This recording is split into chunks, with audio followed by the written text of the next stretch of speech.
Let's head down to the ATL. Jaylon King joins us, the co-defensive back of the week in the ACC. Jaylon, first of all, pleasure having you on the show. Or watching some of those highlights, man. You know, I always hear about defensive backs not having good hands. Man, you put that to rest over the weekend, didn't you? Yeah, I think so. The acrobatic, we saw that and we heard everybody breaking it down for you. When you have one of those kind of nights, did you get a sense, hey, I got one, let me go get another one?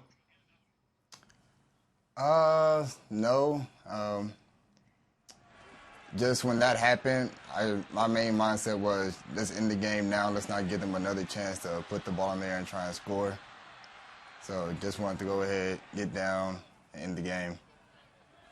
And it worked out perfectly. For you personally, it's been a journey for you for the last year, right? Season-ending leg injury last year. You finally get back, and you obviously have a game, and you're named co-DB of the week for the ACC. But walk us through what the last year has been like for you, and when you finally felt like mentally and physically you were back. Yeah, it was a tough journey, breaking my leg second half of Pitt game last year. Just watching my teammates go out there and play each week, give it they all, that was kind of tough, not being out there helping them.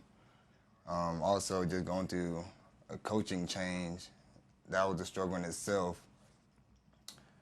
Mentally, I don't think I got back to the mental aspect of being able to play at a high level until after the first game this year. Even going through spring ball, fall camp, it's a different feeling playing against someone other than your teammates, because even though we're going hard in practice, we're still going to look out for each other. But going against another team in a different color, and they could care less what you've been through or what you are going through.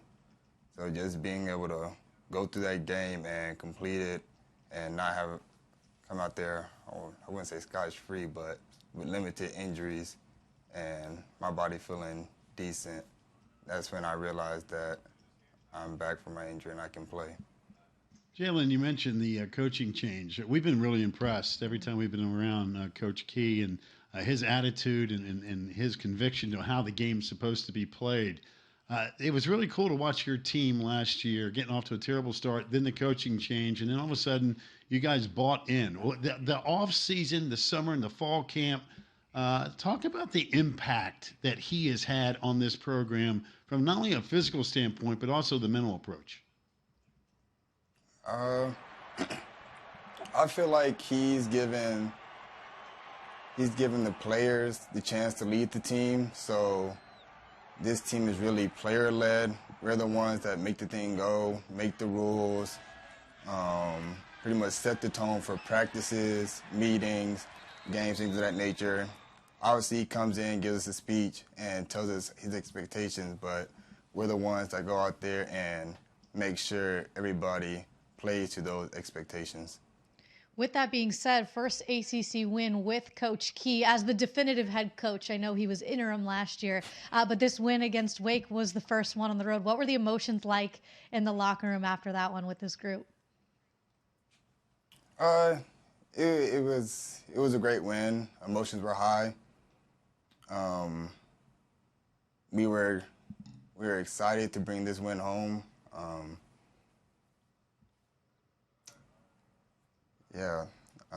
I would say we were excited to bring that one home and excited to win more. It's funny, Jaylon. Everybody has their own journey. You talked about the injury and what you went through last year and mentally having to get adjusted with all that stuff, too. You've been at Georgia Tech for a long, long time. Does it feel like it goes by in a millisecond, or has this felt like a 6-year journey in Atlanta? The time itself goes by fast. I think my body more so feels the 6-year journey than what my mind actually feels. I still remember times back to my freshman and sophomore year. So those memories stick with me, and it just goes by fast. Like, things kind of blur between year 1 and year 6 where you can't really differentiate between what happened between those years. So that's really the main thing. My body, though, feels all 6 of those years, though. That's for sure. It only gets worse when you hit 30 and then 40 and 50. Trust us on that one. And okay? 60. And 60. Trust us on that one. Kyle Kennard with 4 sacks this week, and I know what his nickname's like K9 or something. He has a podcast with that name, but when he didn't get defensive lineman of the week, he did a couple of weeks ago though. What about number 9 setting the tone for that front? Somebody that you can certainly rely on. You got to play behind him every week, but a dude like that up front and what it does for this Tech defense.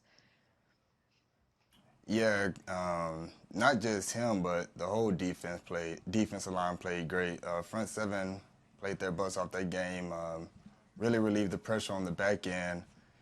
Them being able to get sacks, pressure on the quarterback, forcing to make some bad throws, and then just getting us off, getting us in 3rd and long, letting us be a little bit more relaxed in our coverage on those long 3rd downs.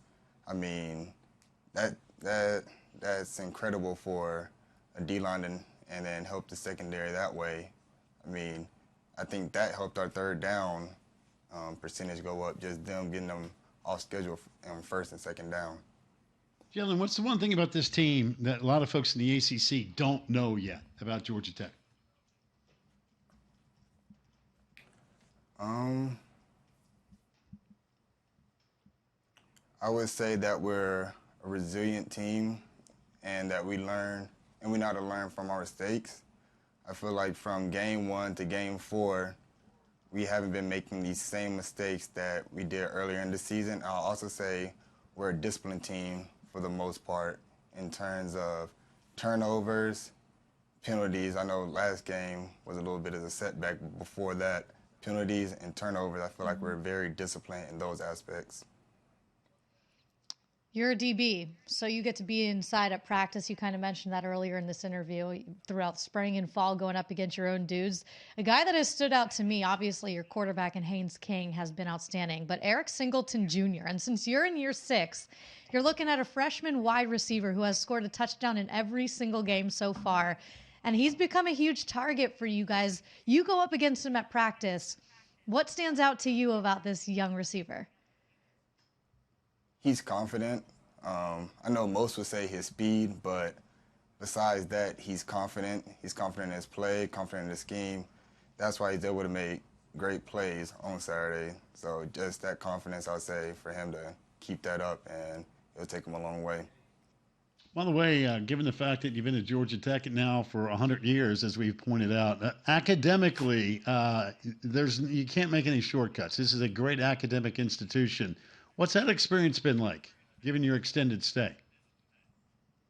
It's been tough, but they find ways to make it a little bit easier by providing tutoring and extra study sessions. But yeah, there's really no shortcuts when it comes to academics here at Tech. Been a couple semesters where looking for a little GPA boost, find a little easy class here and there, and just couldn't find one of those. I mean, you really got to grind here at Tech to get that degree and stay eligible. By the way, what would you consider an easy course at Georgia Tech? I'll do yoga, basketball, and something. The easiest course I didn't take was probably nutrition, and that was hard. And yeah. Did you graduated in December? Since we're on that topic, with civil engineering degree, is that correct? Yes. Are you working on your master's now? Is that correct? No, I'm actually working. I'm doing a co-op right now. What does that involve? I'm working with a building construction firm right now, so I'm doing a little bit of project management right now. Very cool. That's what you call a full plate. Yeah. Is what that's called. How do you have time to do both? I mean, he's proven What's it. your secret? So really, I practice in the morning, then come back, shower, change, then go work from about 12 to 5, Monday through Thursday. Wow. And then you squeeze in an interview or two. Yeah, right? Appreciate that. It's cake. Jaylon, listen, man, you're an impressive dude. Congratulations on the big win against Wake Forest, and nothing but continued success, and stay healthy. We wish you the very best. Thank you. Appreciate that. You got Thanks, it. Jaylon.